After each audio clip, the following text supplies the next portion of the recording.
kemiskinan dan pengangguran turun. Assalamualaikum warahmatullahi wabarakatuh. Perkenalkan, nama saya Hulwari Kaulandari dengan NIM 12492100006. Nah, di video ini aku akan membahas kondisi kemiskinan di Indonesia berdasarkan data terbaru yang dirilis oleh Badan Pusat Statistik atau BPS pada bulan Juli 2025 dengan periode pengukuran Maret 2025. Topik ini penting karena kemiskinan merupakan salah satu indikator utama dalam melihat keberhasilan pembangunan ekonomi dan kesejahteraan masyarakat. Menariknya, data BPS menunjukkan bahwa tingkat kemiskinan di Indonesia kembali mengalami penurunan meskipun masih menyisakan berbagai tantangan struktural. Nah, berdasarkan rilis resmi BPS, tingkat kemiskinan nasional per Maret 2025 berada di angka 8,47%. Angka ini menurun dibanding September 2024 yang sebesar 8,57% dan juga lebih rendah dibanding Maret 2024. Jika dilihat dari jumlah penduduk miskin turun menjadi sekitar 23,85 juta orang.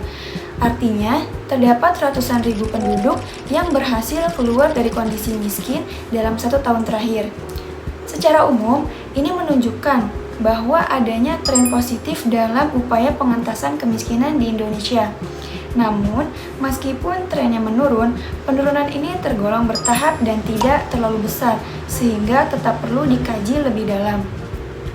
Jika kita melihat grafik kemiskinan nasional pada Maret 2024 hingga Maret 2025, terlihat bahwa penurunan terjadi secara konsisten. Ini mengindikasi bahwa pemulihan ekonomi pasca tekanan global dan kebijakan perlindungan sosial mulai memberikan dampak yang nyata. Akan tetapi, penurunan yang berjalan lambat juga menunjukkan bahwa persoalan kemiskinan bukan masalah yang bisa diselesaikan secara instan.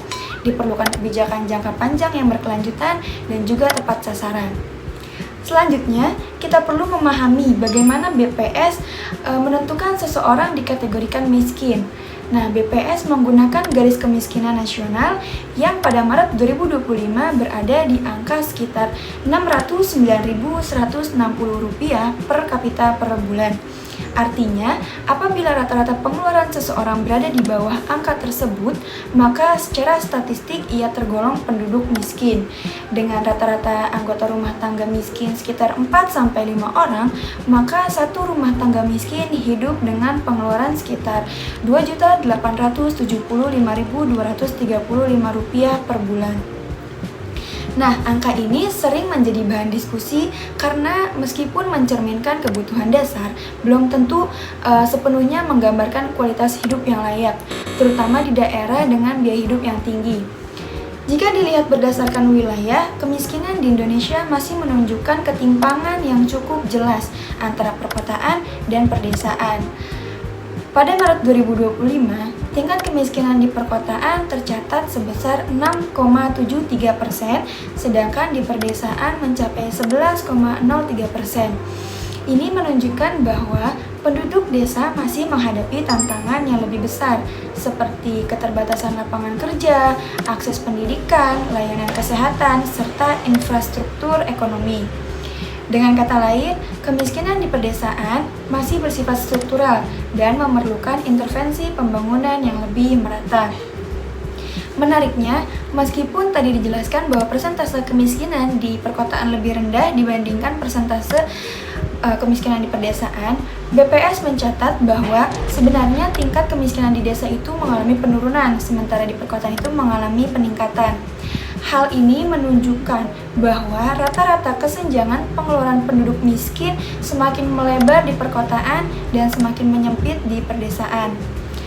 Selanjutnya, indeks keparahan kemiskinan pada periode yang sama juga mengalami peningkatan di perkotaan dan mengalami penurunan di perdesaan.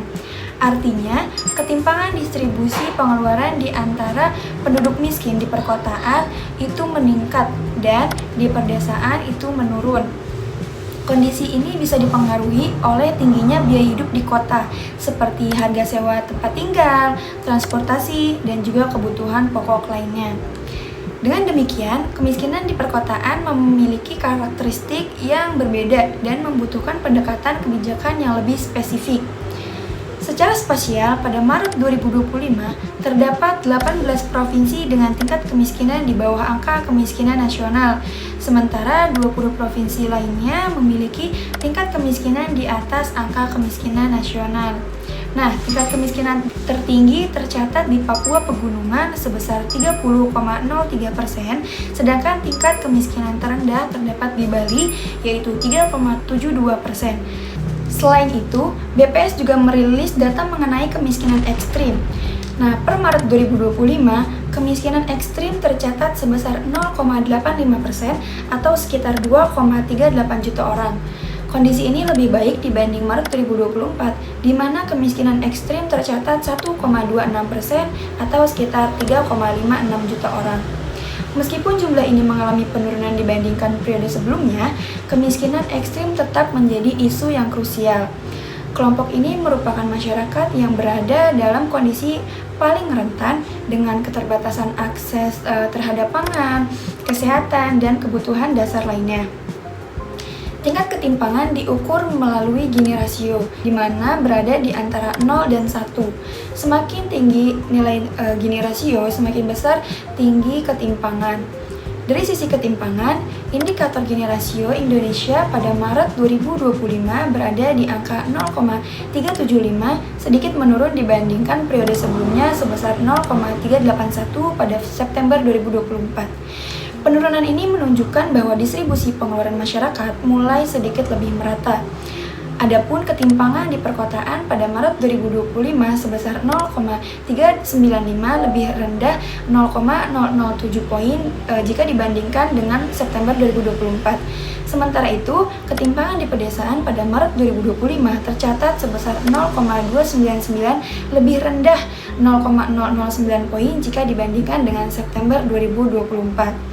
Namun demikian, angka tersebut masih mencerminkan adanya ketimpangan yang cukup signifikan, terutama antar wilayah dan antar kelompok pendapatan. Nah, secara spasial, pada Maret 2025, terdapat 31 provinsi dengan tingkat ketimpangan di bawah angka nasional dan 7 provinsi dengan tingkat ketimpangan di atas angka nasional. BPS mencatat tingkat ketimpangan tertinggi terdapat di DKI Jakarta sebesar 0,441 dan tingkat ketimpangan terendah terjadi di Kepulauan Bangka Belitung dengan angka 0,222. Secara keseluruhan, data BPS menunjukkan bahwa kemiskinan di Indonesia mengalami penurunan, baik dari sisi persentase maupun jumlah penduduk miskin. Ini menunjukkan sinyal positif dari sisi kebijakan dan kondisi ekonomi nasional. Namun, tantangan utama masih tetap ada. Antara lain, tingginya tingkat kemiskinan di pedesaan, meningkatnya tekanan hidup masyarakat miskin di perkotaan, serta kesenjangan antar wilayah yang masih melebar. Nah, sebagai kesimpulan, penurunan kemiskinan di Indonesia merupakan pencapaian yang patut diapresiasi. Namun, upaya pengentasan kemiskinan tidak boleh berhenti pada penurunan angka semata. Diperlukan kebijakan yang lebih inklusif, berkelanjutan, dan berbasis kondisi wilayah agar kesejahteraan benar-benar dirasakan oleh seluruh lapisan masyarakat. Terima kasih sudah menyimak video ini. Mohon maaf atas kekurangannya. Wassalamualaikum warahmatullahi wabarakatuh.